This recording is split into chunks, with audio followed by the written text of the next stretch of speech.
It's packed with important nutrients that most people are actually lacking. Things like protein, iodine, and various vitamins and minerals. But buying fish at the local market can be really overwhelming. There's so many varieties, and not everyone knows what to look out for. Dr. Steve, you are so right. But luckily, we have our good friend, food and lifestyle expert Chadwick Boyd here today. And he is going to give us the 411 on buying fresh fish. Welcome, Chadwick. Thank you. Wow. Hi, my friend. Yeah, I'm not kissing you right now. No kissing. Break it up. All right, Chadwick, you love fish, okay? And you just came off of an amazing trip to Alaska, but we'll get to that because I stalk you on Instagram. So where is the best place to buy fish? You know what? You can get it in the grocery store, or you can buy it directly from the fisherman right online. Nice. I like that. Yeah. So when you buy the fish in the market, how fresh is fresh when you say fresh? A great question. And you know what? We're going to become a little bit more sophisticated. I like that. But the answer is it depends. I couldn't help myself. Yeah, it's easy. It's just right there. So if it's fresh, it could be up there 8 to 10 days, but it also comes in frozen. And that's where the grocery stores keep their stock. So they're going to pull it out, and that's where that previously frozen tip comes into play. Okay, perfect. All right, so you brought some fish with you today. Tell us what you have here. So we have a cod here, which is a wonderful medium-bodied fish. It has lots of flavor. I really love it. It absorbs a lot of flavors that you impart to it with any sauce. Very simple. And then this, of course, was a coho salmon. Okay. Oh. It's got a beautiful color. The coho, actually, there are 5 different types of salmon. And this one is the most prevalent. So it's one that we're going to find at the grocery store. Oh, okay. Yes, and when you look at it, you want to look for color.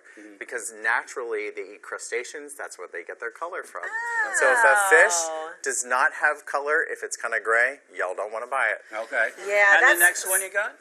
So this is rockfish, which actually my family loves a lot. And it's a little bit more affordable, but it's also known as red snapper. Oh, okay. And look at this beautiful white kind of pink color. This is what's up, y'all. Anything else we have to look for when we're going to buy fish? Well, of course, you want to look at price, right? And wild Alaska salmon is a little bit more, but these fish right here are affordable, higher quality, good stuff. All right, so when we're looking at the fish, like, what are we looking for? Like, you know, I stayed away from cooking fish for a long time, or even just going and buying fresh fish, because I was like, I have no idea, and I don't want to be sick, you know, if I get some bad fish, especially from the grocery store. So I look at the fish counter, it's kind of like wine, right? Yes, I like wine. We love it, but we don't know what to buy. Yeah. So you want to talk to your fishmonger, have a conversation, ask them to smell the fish. If it's tacky or sticky, stay away from it. Move on to another fish. All right. That's a little scary, but all right, I hear you. Right. Okay. So we got smell, we got color, we got texture, right? What about the eyes, if you see a whole fish? So same thing, glassy. It's very clear. If they're gray, stay away from that fish. All right. Okay. So now that we know what to look for when we're going out to the grocery store or to your local fishmonger, as Chadwick said. That's what they're Now that called. we know what to look for, how are we going to cook this fish? Yeah, how do you know when a fish is cooked and done? So many people, they're like afraid of fish, Yeah. right? Yeah. I cook it a lot. It's amazingly easy, and I think if you just try, you'll find out that it's super easy. So, but what are the things you should look for when you're cooking fish? So first of all, you and I were talking about this, right? It's like really easy, and most people are like, Chadwick, how do you cook this? It cooks in 8 to 10 minutes if you just put it in a pan. Yeah. This beautiful flesh of the fish right here, as it cooks, it's going to become more opaque. Right. And that's when it's done. Take it off of the heat.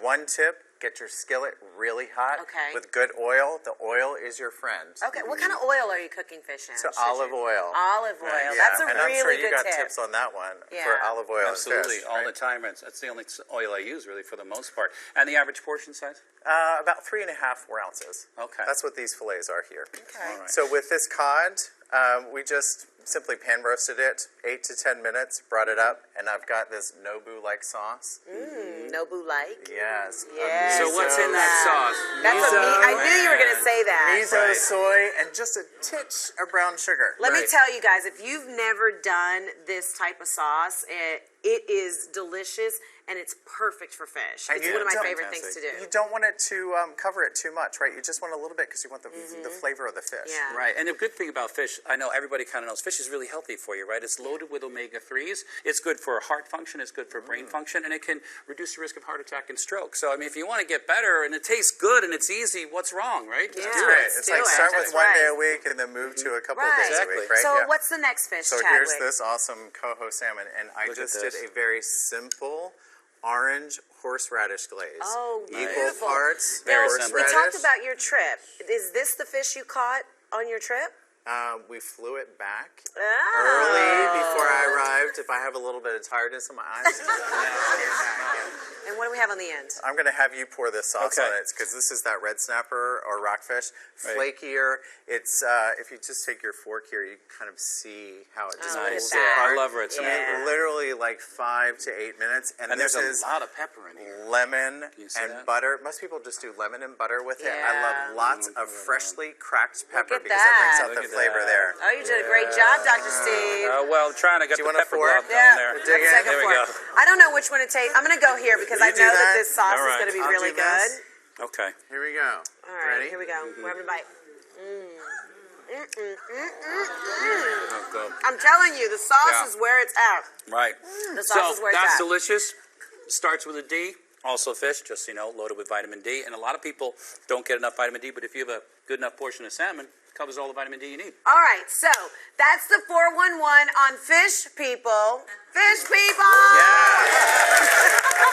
You know what, Chadwick? Those are really great tips. Thank you so much. I learned a lot, actually. And it's All right, so delicious, too. up next, don't miss Chadwick's never-before-seen hearty halibut recipe. Be sure to catch it. Oh, we are so full of ourselves today. This is coming right next.